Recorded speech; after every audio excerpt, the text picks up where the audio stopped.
2025 was a very interesting year for the beautiful madness Giulia, as not only did she win the Women's Iron Survivor Challenge in December of 2024, but also became the NXT Women's Champion less than a month later in 2025.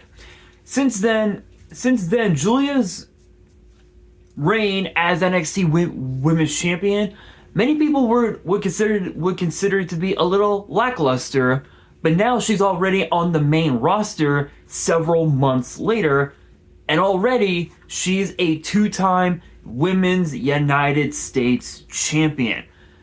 Her first reign as champion, she defeated Zelina Vega to win said championship. Her second reign came about last week as she defeated Chelsea Green in Buffalo, New York to become a two-time Women's United States Champion.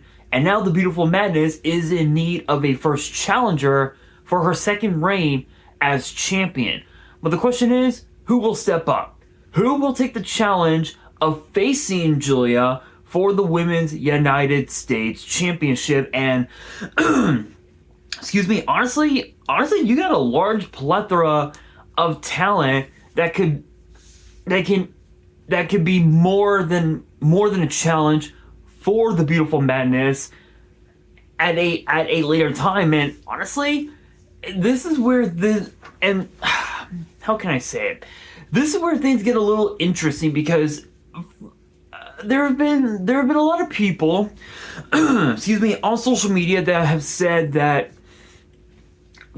the titles now, that the WWE titles now, they're not as impactful as they were when back when John Cena was WWE champion, back when Batista was world champion, back when guys like Jeff Hardy and guys like Santino were the Intercontinental champion, and when guys like MVP was the United States champion. Back in those days, winning the championship not only meant that you were gonna have a successful career in WWE, but it also meant the beginning of a brand new story.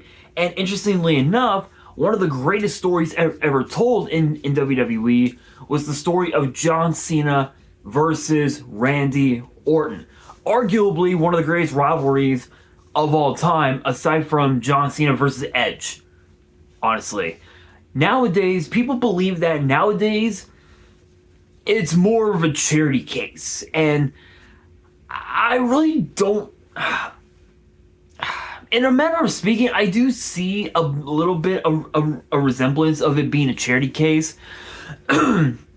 Especially when it comes to championships like the Intercontinental Championship, both the men's and the women's titles, the United States title, and of course the WWE Championship as well. But there have been a few other titles that aren't really considered a charity case, and one of them is the World Heavyweight title currently being held by CM Punk. But that is neither here nor there. But some people believe that Giulia's run on SmackDown isn't too great. Many people believe that Giulia should have stayed in NXT for at least another year. Excuse me. And potentially that could have given her given her a higher chance, as I'm putting on one of my bracelets, of hitting it big on the main roster. And in a matter of speaking, it's kind of fact. I mean, to be fair, when you look at the current champions now, you've got guys like Cody Rhodes, who is the WWE champion.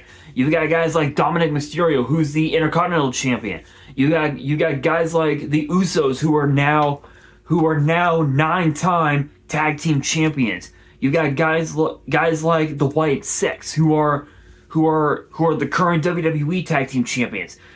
All these champions, excuse me, have done literally everything in their power to make sure that that championship that they hold is the championship on their respective brand. So when you look at the World Tag Team titles, when AJ Styles and Dragon Lee became champions less than a couple months ago, they literally were fighting champions. But think about this. When Sami Zayn became the United States champion, he literally resurrected the US Open Challenge, which was once held by John Cena. And because of Sami Zayn bringing back the US Open Challenge, the United States Championship has become the championship that everybody wants to get their hands on. And I mean, it makes sense, right? I mean, look at Ilya Dragunov. He became the guy to dethrone Sami Zayn after holding on to the title for about a month and a half.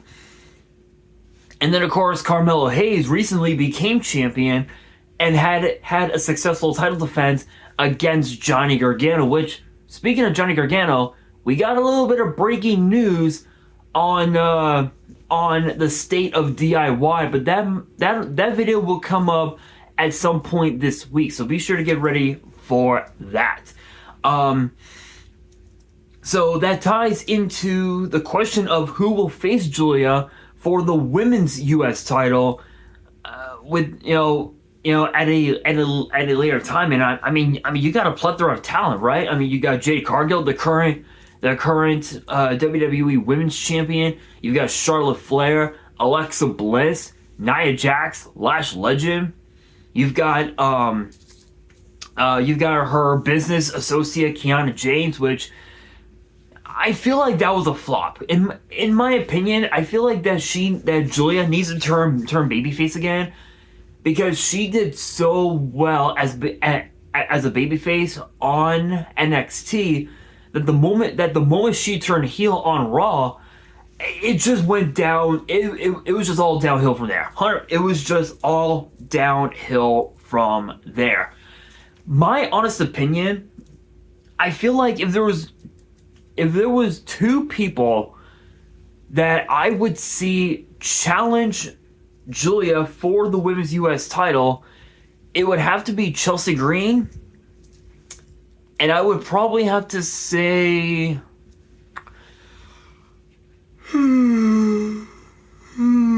excuse me, I would have to say Charlotte Flair.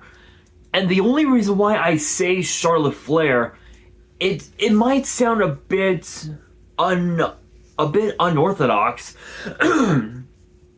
but think about this. If Charlotte Flair challenges Giulia for the women's U.S. title and wins it, it's another notch in her Hall of Fame career, and she can truly go down in history as one of the all-time greats in women's wrestling. She's already a 14-time champion. Her and Randy Orton are the only two. They are the only two that can go from 14 to 18 within a matter of at least 2 years. 3 years max. At the max, 3 years. Funny thing is that Randy Orton, he still has quite a bit left in the tank, so we could potentially see Randy Orton go from 14 to 15 in 2026. But as far as in general, he could potentially tie John Cena with 17, and in his final year in WWE, he can go for 18, and that would be it. That would be it. Charlotte Flair, she can become 18-time champion at any given time she wants, and it's very possible. But because she's been more focused on winning the women's tag team titles, one could argue that that if Giulia did do a U.S. Open challenge for the women, Charlotte Flair could potentially be the first challenger for that title. But then again, you look at Chelsea Green. She just lost the title. She could argue to be Giulia's first challenger for that title, but even Chelsea knows that she has to earn her shot instead of trying to cheat her way into a shot at the women's U.S. title. And because that Chelsea Green lost her title, it's only a matter of time before Ethan Page loses his North American title, which can happen this Tuesday at New Year's Evil. It could happen at Vengeance Day. It could happen at Stand and Deliver. It could even happen on NXT TV for all we know. Hell, for all we know, it could even also happen at Roadblock, which is usually their final stop on the road to WrestleMania weekend with Stand and Deliver. And again, we could see it. It's very possible, but only time will tell. And as far as Giulia's first challenger, yeah, sure, you got Chelsea Green and Charlotte Flair as the two potential candidates, but there's also Zelina Vega, and also another person that comes into mind that I would love to see challenge for said title, I think would be Jordynne Grace. And that one might be a bit of an unorthodox pick, but those are gonna be the four biggest threats to Giulia's reign as champion. So between those four, which two should not challenge? Charlotte Flair and Zelina Vega. The only reason why I chose them is because, again, as I said, Charlotte Flair is already focused on the women's tag team titles. She's already focused on wanting to get stronger and better, not only as a human being, but also as a performer in the ring. And that's her goal. That's her sort of like her New Year's resolution, if you will. And she even said that in a recent interview that she is looking to get better in the ring and become a better person. And honestly, I wholeheartedly believe that. But in order for her to become that better person, gotta go after the tag team titles. And one could argue that we could potentially see Charlotte Flair and Alexa Bliss team up at WrestleMania, because last year Alexa Bliss missed WrestleMania last year due to either poor booking or it was due to some minor injury or something.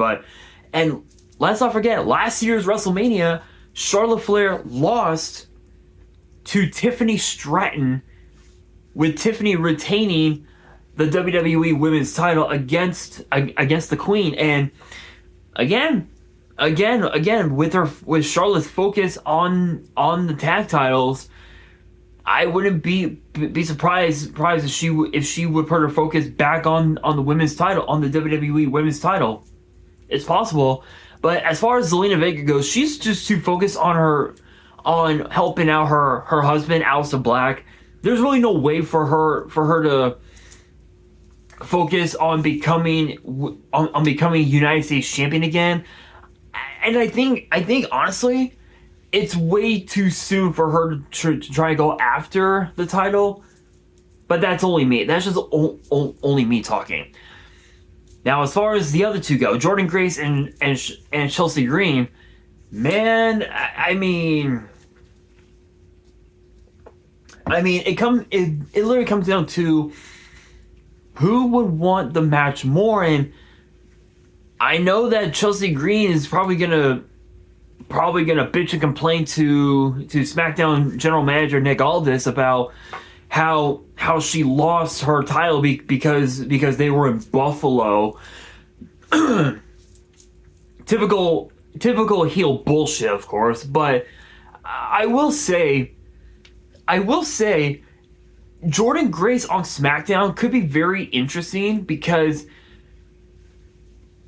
she's only been with NXT for a year, and while it is true that she didn't win the NXT Women's title or the NXT Women's North American title, sure, she might not have won the Women's Iron Survivor Challenge. She's already proven to be one of the top stars. Excuse me,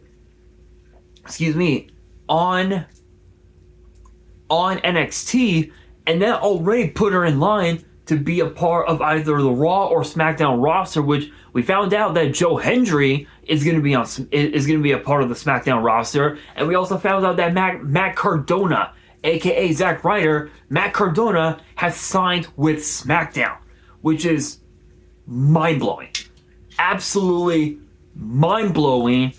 But here's the thing, right? Like, it comes down to the big question of, is Matt Cardona going to be booked properly, or is history going to repeat itself? And honestly, it's hard to say. But after his victory against Kid Wilson on SmackDown this past Friday, it's possible. It is very possible. But as far as the women's U.S. title goes, 100%, it has to be Jordan Grace. It cannot be Chelsea Green. And the reason why I say that is because Chelsea Green needs to turn babyface. Let's just keep it real. The fans have already started to cheer for Chelsea Green. And I think it's only a matter of time before she ends up becoming a babyface and ends up going after the WWE Women's title, which honestly, I would love to see that. I would love to see Chelsea Green go after the WWE Women's title at a later time in 2026. Possible? Absolutely. Bound to happen? Only time will tell. But it has to be Jordan Grace. And I think, honestly, that would be a really cool dream match, right? Giulia versus Jordan Grace.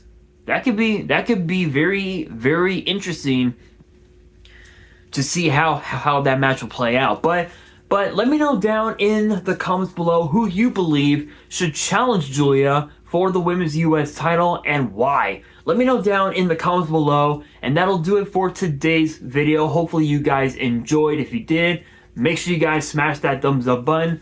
If you guys are new to the channel and you guys want more WWE topic videos in the future, then be sure to subscribe to the channel, turn on the notification bell, and as always, make sure you guys are following me on all of my social media. All of my ads will be in the description below, as will the info to my fan mail. It will also be in the description as well. And on that, this is your boy Nash, signing out.